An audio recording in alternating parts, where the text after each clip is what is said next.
Para pria, dengarkan baik-baik. Saya perlu mengakui sesuatu.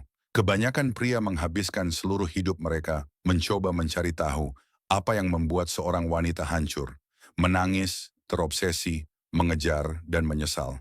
Mereka membeli hadiah, mengirim pesan panjang lebar, berusaha keras berbulan-bulan lamanya. Tapi inilah kebenaran yang tidak pernah diperingatkan kepada Anda. Satu kalimat dari pria yang tepat dapat menghancurkan setiap pertahanan yang dimilikinya. Lebih cepat daripada pria lain dengan usaha berbulan-bulan. Wanita telah selingkuh, terobsesi, menguntit media sosial, menatap layar ponsel mereka pukul 2 pagi, dan memohon hanya untuk bertemu pria itu lagi. Bukan karena penampilannya, bukan karena uangnya, tetapi karena kata-kata yang diucapkannya. Satu frasa, satu momen tenang, dan tiba-tiba dia gelisah, basah, matanya terbuka lebar di malam hari, memutar ulang kalimat itu di kepalanya ketika dia bersama orang lain. Kebanyakan pria terlalu banyak bicara, terlalu bersemangat, terlalu membutuhkan, terlalu kentara.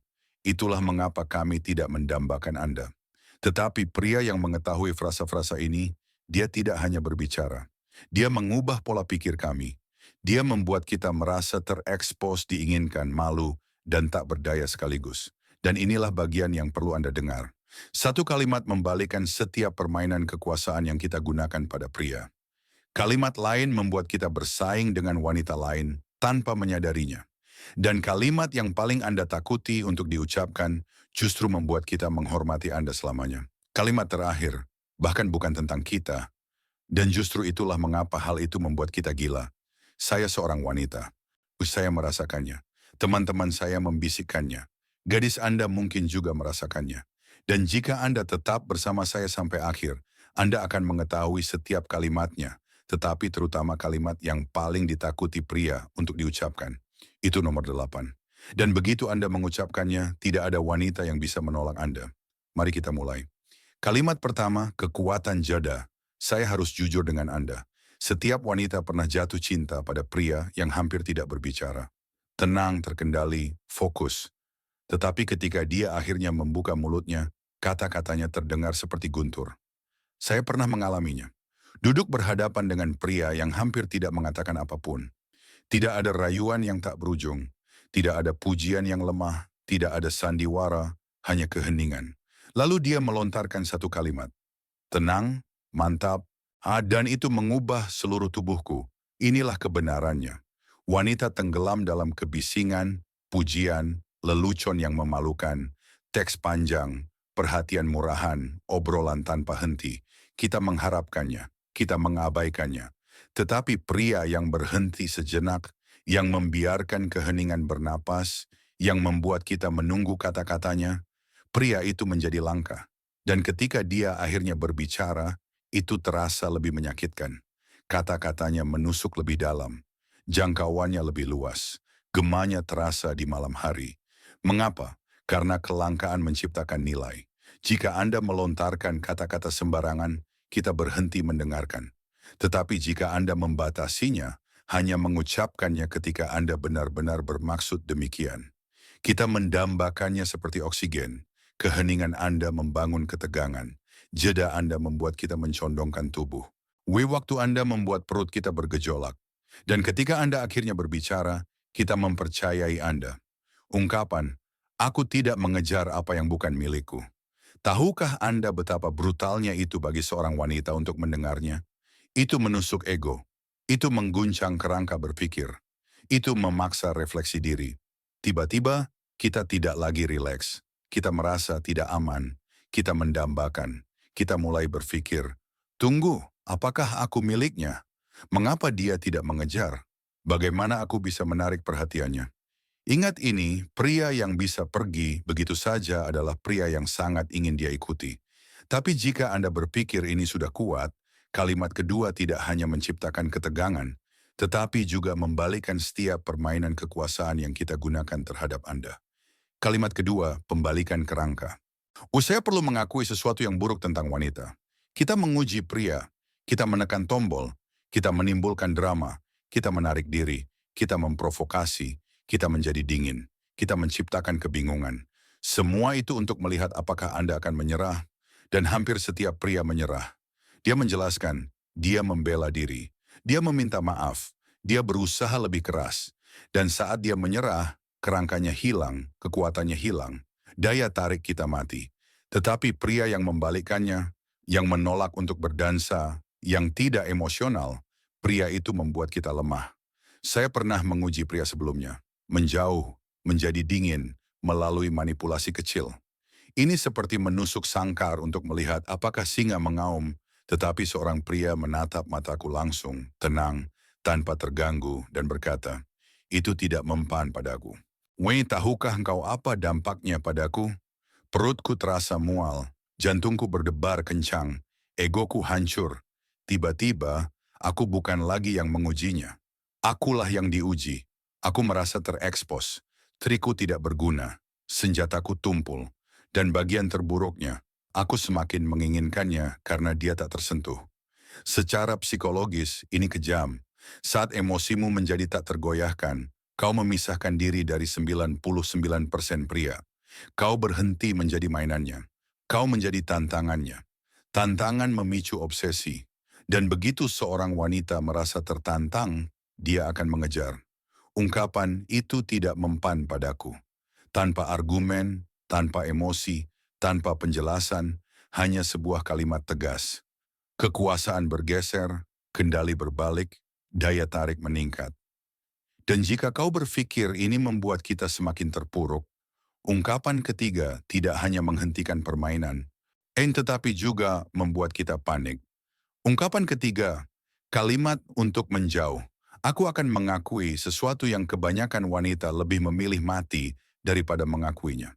Tidak ada yang membuat seorang wanita lebih panik daripada ketika pria yang kita harapkan akan mengejar kita tiba-tiba tidak melakukannya. Aku sudah pernah melakukan berbagai tes, mengabaikan pesan, menunda balasan, menghilang selama berjam-jam, menunggu keringat dingin, mengharapkan pesan kedua, atau panggilan panik menanyakan apa yang salah. Dan biasanya itulah yang kita dapatkan karena kebanyakan pria panik ketika dihadapkan dengan jarak. Pikiran mereka kacau. Apakah dia kehilangan minat? Apakah dia marah? Apa yang salah kulakukan? Tapi suatu kali seorang pria melakukan sesuatu yang tidak kusiapkan. Ketika aku mundur, dia pun ikut mundur. Tidak ada pengejaran, malah tidak ada tekanan, tidak ada rasa takut, hanya ketenangan, kepercayaan diri yang mantap. Dia menatapku dengan tenang dan berkata, "Kurasa kau butuh ruang. Aku akan membiarkanmu mengambilnya. Tahukah kau apa yang terjadi?" Perutku bergejolak, pikiranku melonjak, kendaliku runtuh, karena tiba-tiba kekuatan yang kupikir kumiliki hilang. Dia tidak mengejar, dia tidak memohon, dia tidak mencoba meyakinkanku. Dia membiarkanku pergi, dan itu membuatku takut. Karena jauh di lubuk hati, wanita tahu kebenaran yang kejam. Pria yang rela kehilangan kita adalah pria yang tidak mampu kita kehilangan. Psikologi tidak berbohong. Keterpisahan sama dengan nilai. Ketika Anda menunjukkan bahwa Anda tidak takut untuk pergi, dia melihat sesuatu yang langka. Anda adalah hadiahnya. Anda tidak terikat. Anda tidak kelaparan akan kasih sayang. Wanita merasakan energi itu seperti panas. Dan tiba-tiba kita mulai mengejar, kita menganalisis, kita terobsesi, kita berputar-putar, kita memeriksa media sosial Anda, kita menguntit cerita Instagram Anda. Kita bertanya-tanya siapa yang menggantikan tempat kita. Dan kita benci bahwa kita peduli. Ungkapan, "Kurasa kau butuh ruang, aku akan membiarkanmu mengambilnya." Kedengarannya lembut, tetapi di baliknya berteriak, "Kau tidak memegang kendali. Kau bukan hadiahnya. Kau tidak tak tergantikan." Itu membalikkan seluruh dinamika. Dan ketika wanita merasakan perubahan itu, kita bergegas untuk memperbaikinya. Tetapi jika Anda berpikir itu menyakitkan, ungkapan nomor 4 tidak hanya mengubah dinamika.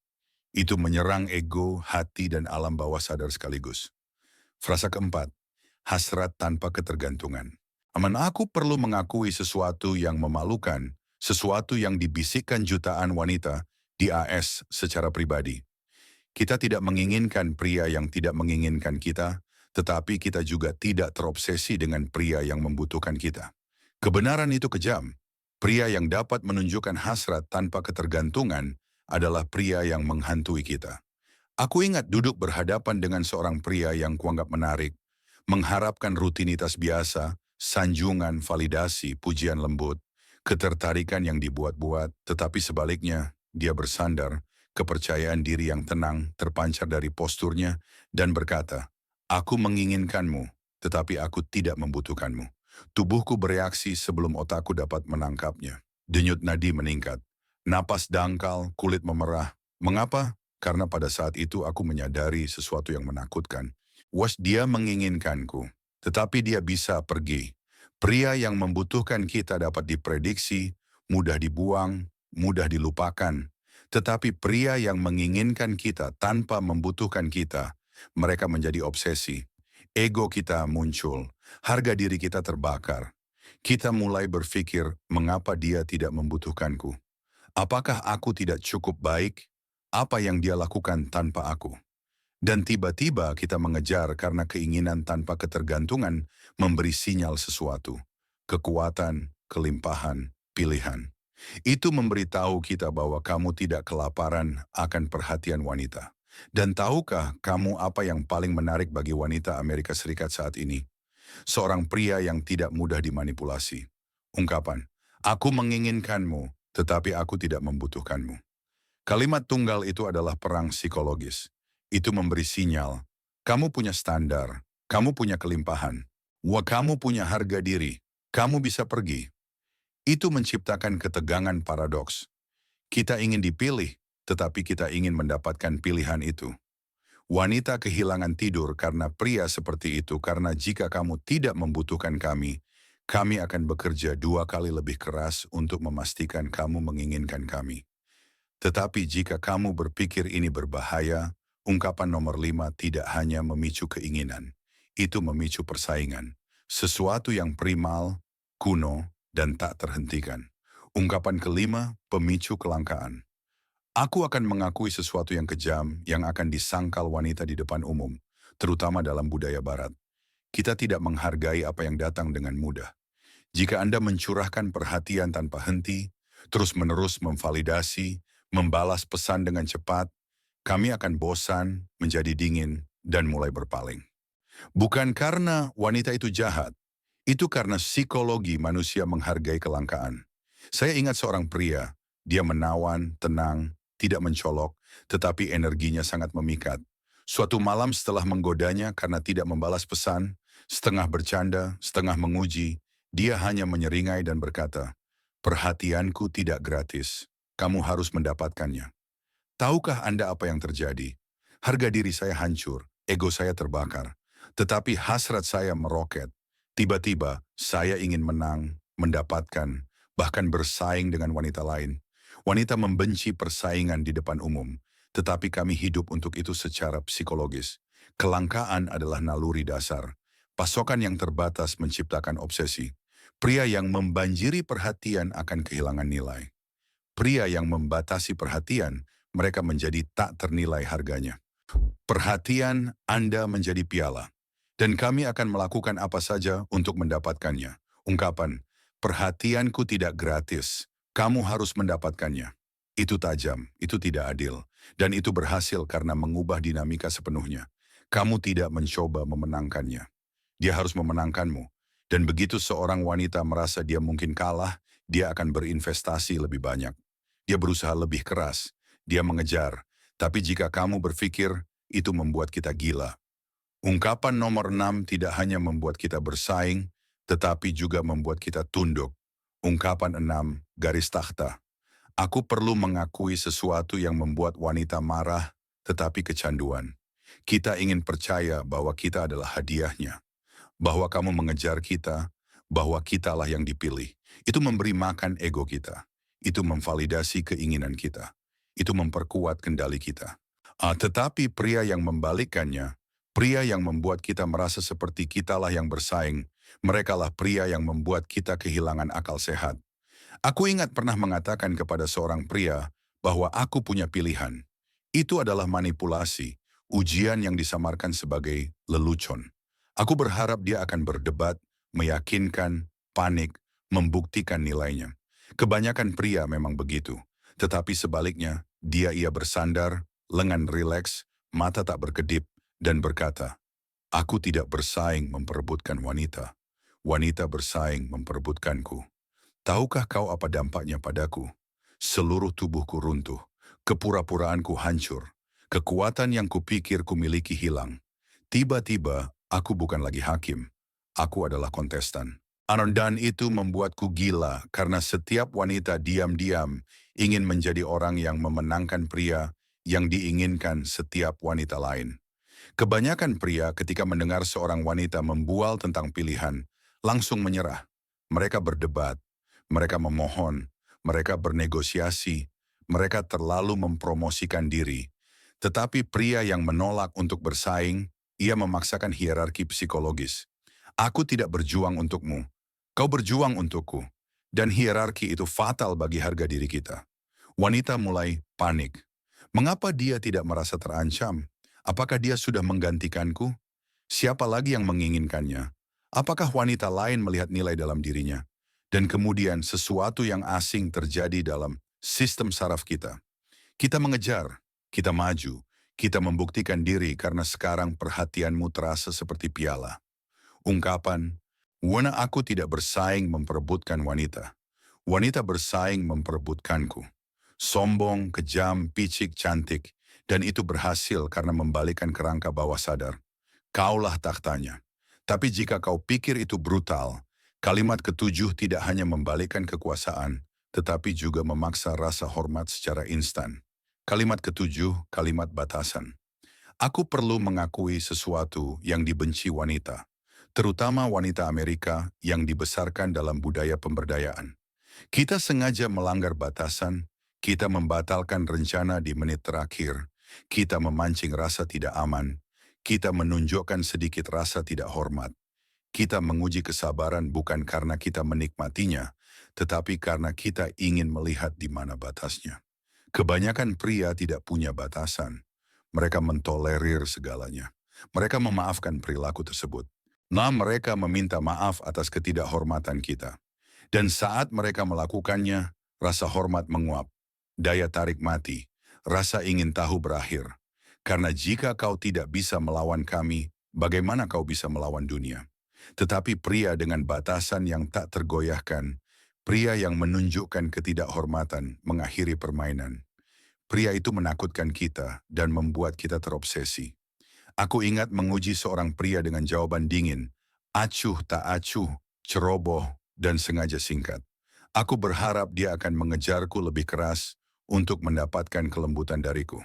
Sebaliknya, dia menatapku dengan ekspresi netral dan berkata, "Sekali kau tidak menghormatiku, aku pergi."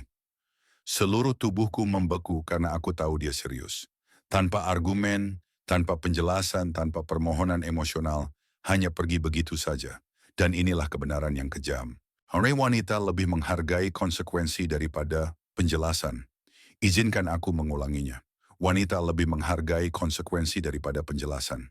Psikologinya sangat kejam. Ketika kau menunjukkan kepada seorang wanita bahwa kau bersedia pergi seketika, kau menjadi tak terlupakan. Karena jauh di lubuk hati, setiap wanita mendambakan pria yang harga dirinya lebih kuat daripada keinginannya terhadapnya.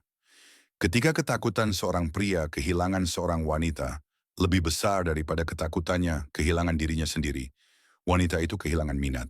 Tetapi ketika ketakutan seorang pria kehilangan dirinya sendiri lebih besar daripada kehilangan wanita itu jatuh cinta. Ungkapan, "Sekali kau tidak menghormatiku, aku pergi." Menarik garis yang tak tergoyahkan. Itu memisahkan pria yang kita permainkan dari pria yang kita takut kehilangan. Ini ketakutan adalah akar dari obsesi. Tapi jika Anda berpikir itu adalah puncaknya, frasa nomor 8 adalah frasa yang paling ditakuti pria untuk diucapkan karena tidak hanya menakutkan wanita, tetapi juga menghancurkan ilusi kendali mereka selamanya. Frasa ke-8, kalimat yang menakutkan. Izinkan saya mengatakan sebuah kebenaran yang sebagian besar wanita tidak akan pernah akui secara terbuka. Pria yang paling menakutkan bagi kita bukanlah pria yang berteriak, bukan pria yang selingkuh, bahkan bukan pria yang bersikap dingin, melainkan pria yang dapat menatap mata kita dan dengan tenang berkata, Aku lebih suka sendirian daripada bersama wanita yang salah. Aku tidak akan pernah melupakan pertama kali aku mendengarnya. Aku sedang mengujinya, menarik diri, bersikap dingin, menunggu dia membuktikan dirinya. Alih-alih mengejar. Alih-alih menjelaskan, alih-alih menyerah, dia tersenyum tipis dan berkata, "Aku lebih suka sendirian daripada bersama wanita yang salah." Hatiku hancur, harga diriku retak, karena pada saat itu dia tidak takut kehilangan aku. Dia menolakku dengan sebuah standar. Dan tidak ada yang membuat seorang wanita terpuruk lebih parah daripada pikiran.